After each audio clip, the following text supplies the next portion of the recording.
Hello, good afternoon, good evening, good morning. Where are you in the world? My name's Adam Sutherland. This is my little channel, my wee corner of the internet. If you're new here, hello. If you're old here, hello. Just generally, hello.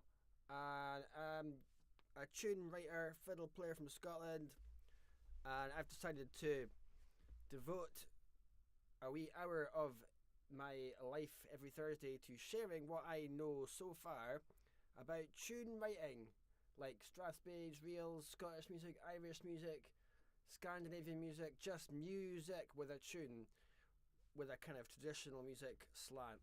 There we go. And sound is low. Thank you, Michael. I turn up the sound. Blah, blah, blah, blah. How are we doing here? I'm going to guess that's a little bit better. Thank you for the sound check. I've been doing this for over a year now, and I just feel like I'm really finding my flow by not being able to do the basics yet. Last week I was distorting. Tell me, is this distorting? Also, hello, Michael. All right, so just keep me updated on how this is coming across. Right, so I'm gonna get straight to it. This the idea for this video live stream came from one of my Patreon supporters, Jessica, over in the USA. Thank you, Jessica, for giving me this idea, and I did a wee video diary about what I've been up to on my Patreon last night, and as a wee tangent I just started rambling about this trip that I had once to Kazakhstan with the formidable musician and personality Gary Innes, and also Alec Dalgleish, the singer from Scary Vor, and Alan Henderson from Alan Henderson, because he's just like Alan Henderson. We did a gig in Kazakhstan about 10 years ago, and I'm going to just stop that bit of the story and go right the way back to how I ended up going to Kazakhstan, and how does that tie in with me buying a 1992 Lada Niva. And I think I haven't planned this story. I haven't thought about how to tell this at all. So I'm actually going to preface me buying a 1992 Lada Niva in 2013 by just going even further back to my childhood. Any of you are psychologists or psychiatrists might be raising an eyebrow or two. I once went to see a psychiatrist. It was fascinating. I just wanted to ask him about his socks. He just had his socks, the backs of his trousers tucked into his socks. I couldn't focus on what he was asking me because I just was like, what's going on with your socks? And what was your childhood like? Okay, so my childhood, we grew up near Loch Ness, and my father was a staunch believer in the value of a certain type of motor vehicle, and that was, you've guessed it, the Lada. I'm going to just presume that most people in this watching this know like what a Lada was. It's like the most unaerodynamic vehicle shape I think you could possibly get. Like if you were asked to design a shape that was going to just slow you down, this would be pretty close, I think. It's basically like a cardboard box. And we had several Ladas. And in high school, I'm sure every high school has this, there's like a judging system for how high up you are in society and what type of car you had. I'm sure it certainly was in the school I went to. It was like a solid indicator of how cool you were, and also the shoes that you wore, what trainers you had. I wore Golas. They were the most uncool. They're now cool again, as I knew they kind of would be. And the car we had was many Ladas.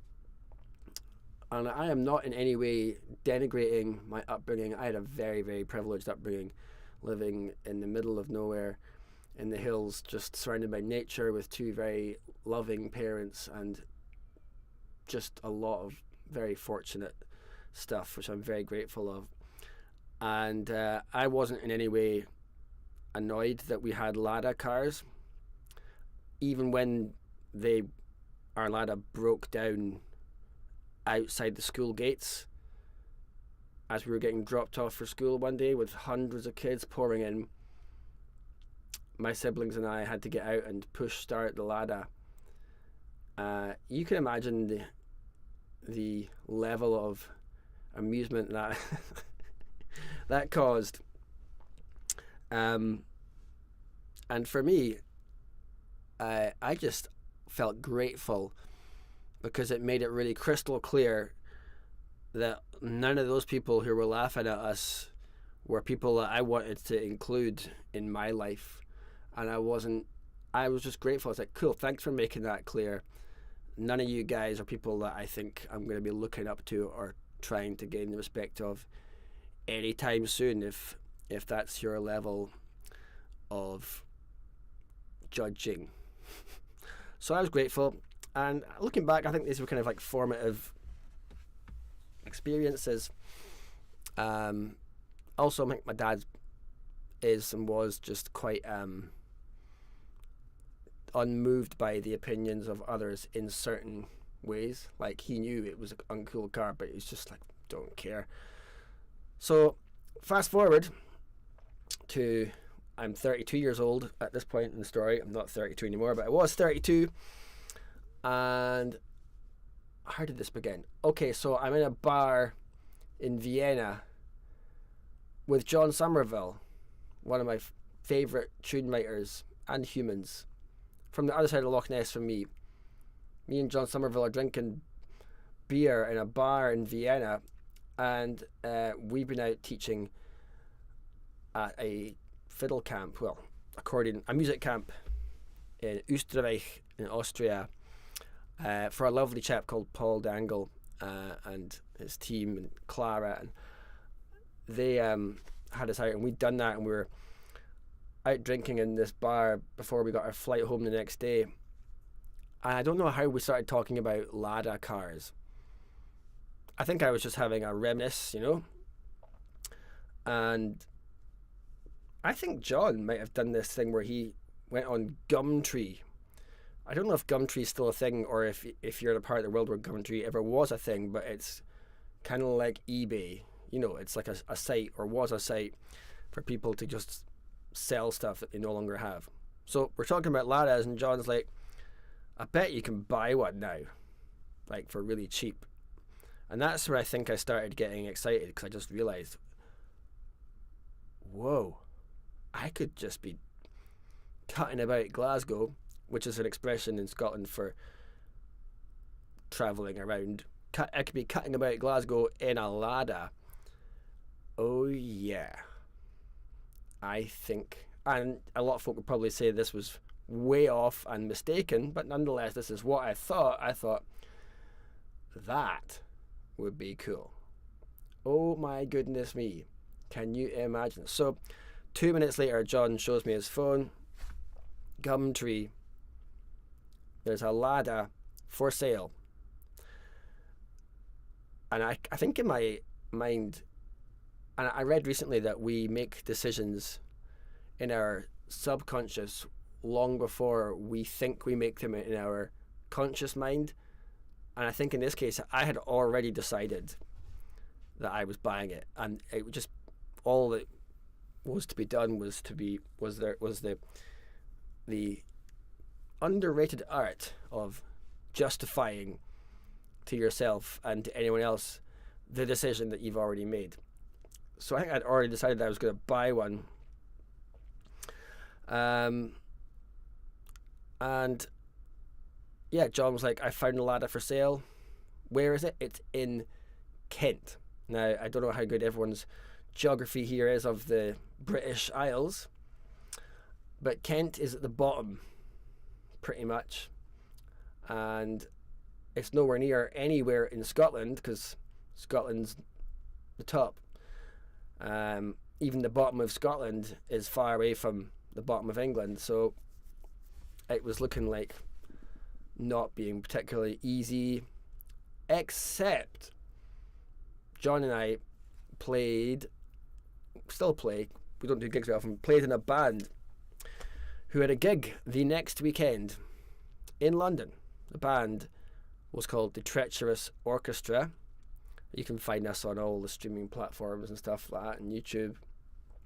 We had a Treacherous Orchestra gig the next weekend in London, and London is just above Kent. So yeah, the gig was in Hyde Park. It was a massive deal for us because as a kind of small cottage industry Scottish music is, we were playing in a mainstream event in Hyde Park to a lot of people for like Radio 2, was it Radio 2 in Hyde Park? Like, just, you know, there was like major artists on after us, like Jamie Cullum and all this, and we were in with the mainstream, and it was a gig that I think the band were very excited for because we were on first, and the plan was just to float around Hyde Park, soak up, hang out with all the pop stars, and then get back onto the tour bus at like tea time and drive back to Glasgow. We were on one of these two buses that have got, you know, bunks and beds, and we'd come down overnight and we were going to go back overnight, and that was the plan. So flashback, here we are in this bar in Vienna, 2 or 3 strong lagers in. John's found this Lada 1992 Lada Niva for sale, and I put a bid in and then forgot about it, and we went and played more pool and had a good night. Next morning, woke up, laughed about the night before, and then went back to Gumtree, and my bid was still the highest bid. So there was a combination of lagery, headache, hangover, adrenaline, fear, and misguided hope.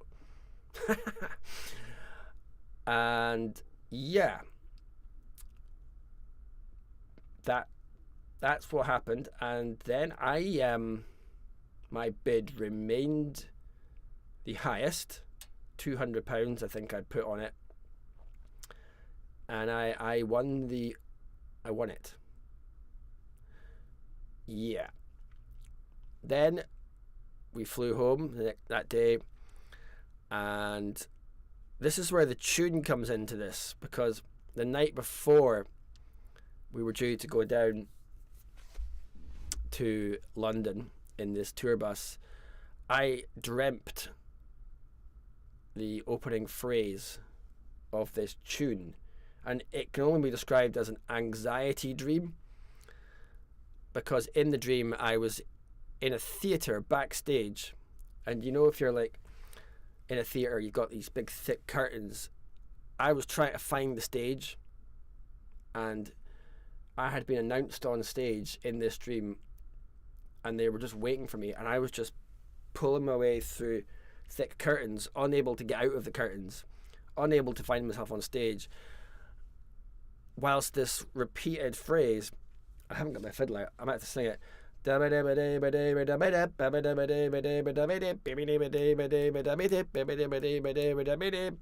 I suppose it's quite an annoying phrase. And then I woke up and was like, oh my goodness me, drenched in sweat, what's that tune? Like it, sung it in. So I think that's a bit of my unconscious telling me, what are you doing? So yeah, then fast forward, down we go in the bus overnight, wake up the next day in London, and by this point I had a plan, although I'm actually anxious to call it a plan. But here's what it was. The plan was that we would do the gig wearing ridiculous clothing, like stupid boots, like kind of military style stuff with like arms chopped off and face makeup and all this stuff. I was going to do that gig and then immediately leave. I think I'd advertised it on Facebook that this is what I was doing, and people started following with interest. Dave Simon's good friend from the Isle of Skye, who's helped me purchase many of my cars in my life, phoned me up and said, what did he say? Adam, I'm just phoning you to say this is the single greatest and stupidest thing you have ever done. Good luck. I remember him phoning me while standing on this enormous stage sound checking, and Dave was telling me that, and people were like, what, you're leaving? Why aren't you sticking around for Hyde Park hanging out with the pop stars? And I was just psyched, like really psyched. Some other information I should probably tell you was that the car was not MOT'd. Now, you're not allowed to drive a car without an MOT in the UK. It's illegal. Unless you are driving the vehicle to the MOT and can prove that. So to get around this, I had to book this Lada in for its MOT in Glasgow, so that if I got stopped driving all the way up from Kent to Glasgow in this Lada by the police, and if they said, where's your MOT, I could say I'm driving it to this garage in Glasgow. Now, when I phoned the garage, I became aware of a few things as I told them that I was booking in a Lada. The first thing I can remember, the strongest memory is I can remember hearing the acoustics of the space that the gentleman in the garage was in, because he turned and said to his colleagues, "You'll never believe this." He told them, and I heard this laughter, and I could hear them echoing, and I realized they were in a something like a grey concrete building, and they were just ending themselves laughing. And then before concluding with, "Aye, all right, that's you booked in 8 a.m. Monday morning." So that was how I got around that. It wasn't with its MOT. I mean, red alarm bells should have been ringing at the fact that, well, just the fact that it was a Lada and from 1992, but it also, was maybe not going to pass its MOT. So, yeah, I left. We did the gig, played Hyde Park, and everyone was all getting psyched up for the day. And I just said bye. And they were going to be staying there for the day and getting up into the bus at 7 p.m. and going back to Glasgow. Whilst I was going to be getting myself down to Kent. It wasn't even in a town, it was in like a field somewhere, a farm. I got the train, got across London, got myself on a train. I was really excited. Like, I felt so alive. It was just like, whoa. And obviously there was huge doubt, but there was also just, and the better part of me was just going, what are you doing? But I think a lot of me just wanted some excitement and loved the mentalness of it all. It was just like, because, obviously, what if it failed? But what if it didn't fail? What if and my good friend Tom Oakes, musician, has written a tune for me because he thinks I'm just this unbelievable optimist, perhaps, for things like this. What if it didn't fail? What if I just was able to roll into Glasgow in this Lada and then just be cutting about? So I was focused on the dream. So I got myself to this farmhouse field place, and very short conversation. And then I got the keys and started driving. And the first thing I became aware of was just how much energy it took to actually move the steering wheel. Like, it was like, I remember thinking, okay, this is going to be a long journey. I had directions from Kent to Glasgow scrawled out on a bit of paper: second left, straight ahead, this road. Anyone who knows me knows that my ability to get lost is savant level. I'm an expert. I'm able to get lost just like that. So there was just so many things. I started driving, and in my mind, this is like some kind of hazy montage memory of bliss and chaos. And I think I got 6 miles before steam started pouring out of the bonnet and obstructing my ability to see where I was going. So I pulled over in this little country road next to a train station, next to a railway, and I phoned the AA because I'd thought about this. I had the full AA coverage, which means that if you break down, they are obliged to tow you to where you're going to. So I'd thought if I break down, they'll have to tow me to Glasgow. So I phoned the AA. Took quite a while for them to get out there, and eventually this yellow van turns up, and this nice chap got out, and he had some procedures to go through, which was try and start the car, obviously, and then pretty soon after that was open the bonnet, except he couldn't open the bonnet. He couldn't get it open. And he was doing his best, and I could tell he had a lot. He was coming across as someone who was experienced and knew how to open bonnets, and he was like, I can't do it, mate. And he said, you have to sign something here to say that you give me permission to potentially cause damage to your vehicle, because that's what I'm going to have to do to get it open. So I signed it. And then he got it open, and he was just like shaking his head. And he was like, well, that's not going anywhere. So then I was like, oh, well, I've got this AA coverage, so, let's go to Glasgow. And he said, oh, well, the thing is, because it's not MOT'd, it's not valid. So you're not getting taken to Glasgow. And then that's when I really felt like this was all starting to come apart. And it was okay. And then I remember him taking a second and looking at me, and I watched him look at my clothing, which was still my stage gear from the Treacherous Orchestra gig, and he was just looking at it going, and he just said, what is it you do, mate? With this look of, I think he just took a second to just take stock. And then I told him I'd just been playing in Hyde Park with the Treacherous Orchestra. And he was like, okay. And then he said, look, there's a garage down the road. Why don't you leave a note in the window, leave it here, phone the garage, tell them if they want to come and pick it up the next day. You stay in a hotel somewhere near here, they can try and fix it for you. And yeah, so I left the note, phoned the garage, they agreed they were going to go and get it, left the note, and then I just was like, I'm not staying here in some hotel, I'm not doing this, I want to go home. I really want to just go home now.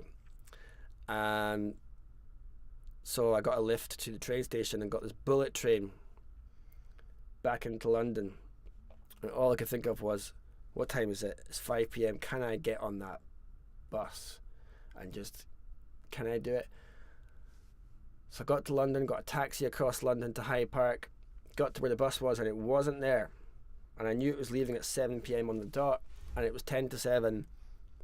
And I phoned the wonderful Leslie Shaw, who's an incredible person who works for Celtic Connections Festival, and she was like, where are you? And I was like, I'm at where the bus was. And she was like, oh, the bus moved, it's from the other side of Hyde Park, you'll have to get round here. So I had to run round. Luckily I'd been doing some intense running, so I was able to run with my rucksack and my fiddle for about a mile pretty fast. I think I did a PB probably. And they were phoning saying, the bus has to leave, it's getting moved on, we're leaving. And then I just came around the corner just as the bus doors were literally closing, and they saw me and they opened the doors, and I got on the bus to some abuse, which I actually needed to hear from the rest of the band. They were like, what? You're back? What was that? And then I just was like, oh my goodness me. And you might be wondering what the heck happened to that car. I don't know. I just ran away. It was like fight or flight. The guys in that garage went and picked up. I'm guessing they probably scrapped it. That's that. So, got back to Glasgow in the bus. And got that phrase, made it into a tune and recorded it with my band. And the £1,000 bit, which you can see in the thumbnail, how did I make £1,000 from this? So, and the Kazakhstan thing, well, basically that story went around because I was updating on Facebook the whole time, and I think people were just like enjoying it. I'm guessing thinking you're in Egypt. I was thinking I was in Egypt too. And then Gary Innes said to me, look, I've got a gig in Kazakhstan, and it's, you know, it's not Russia, but they still have Ladas. And yeah, so I got this gig in Kazakhstan. It was really well paid. I got paid £1,000 for like 2 or 3 days work. And whilst I was there, I said to Gary, just out of interest, did I get this gig in any way? Was your decision to book me for this gig in any way influenced by that whole Lada thing? And he was like, absolutely.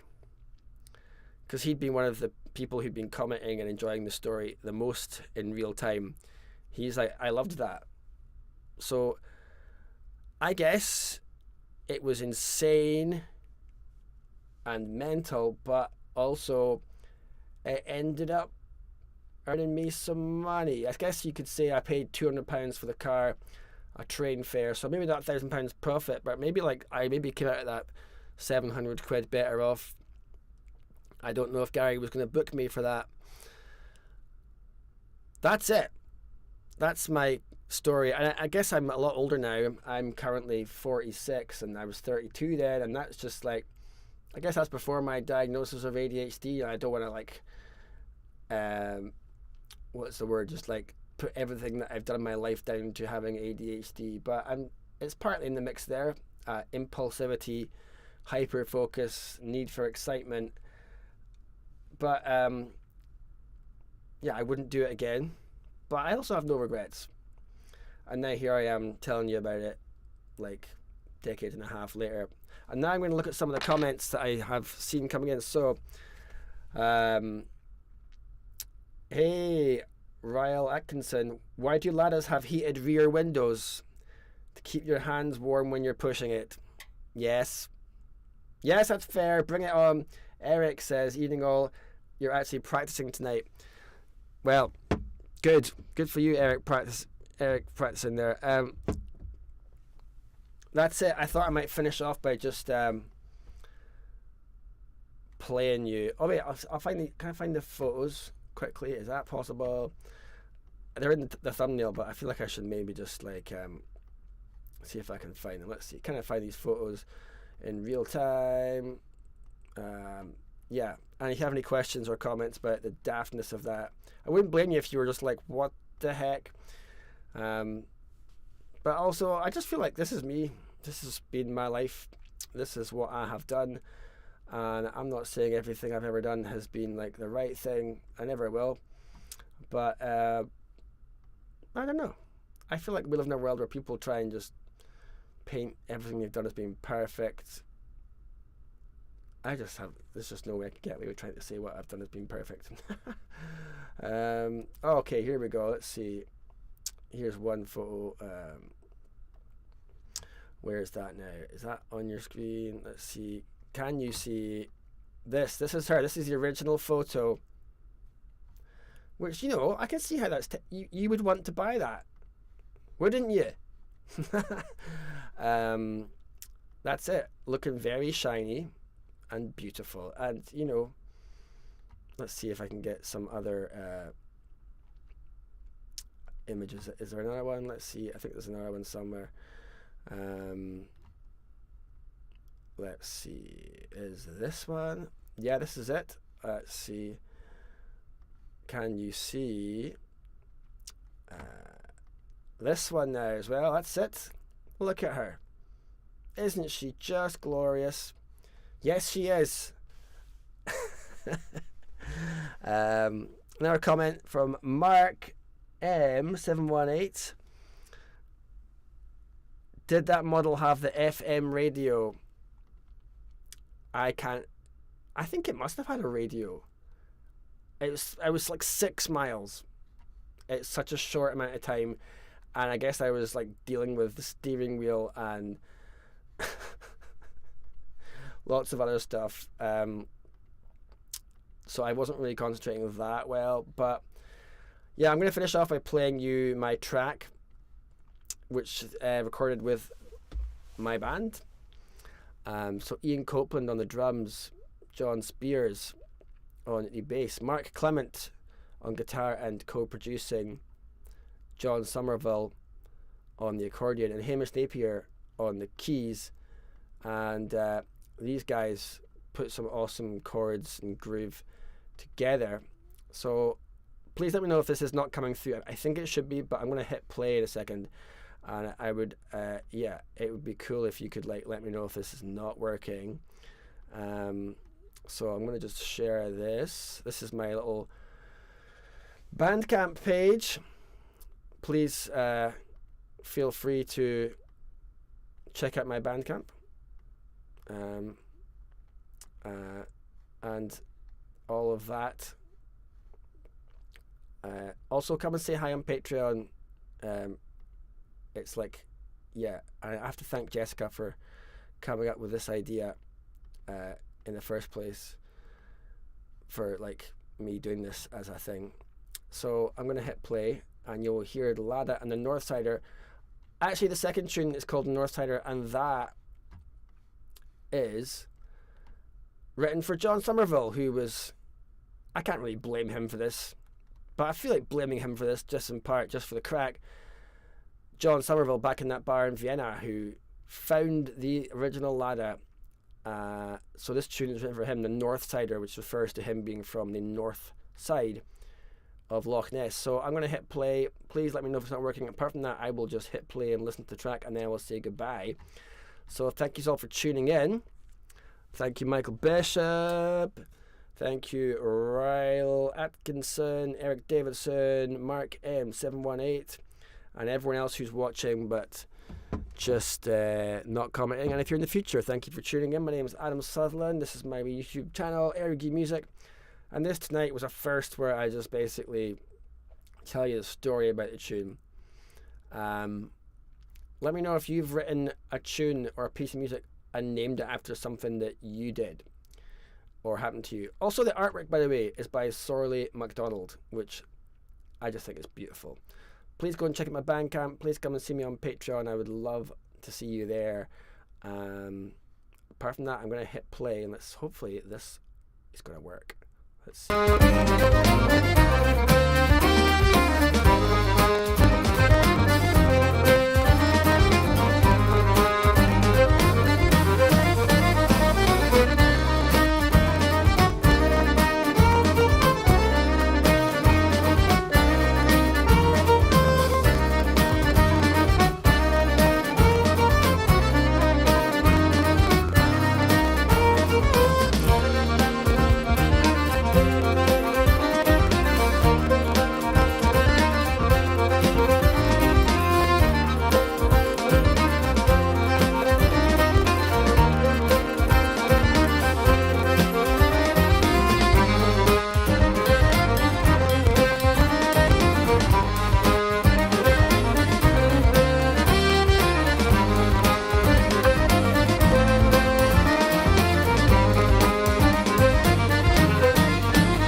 Thank you all for tuning in.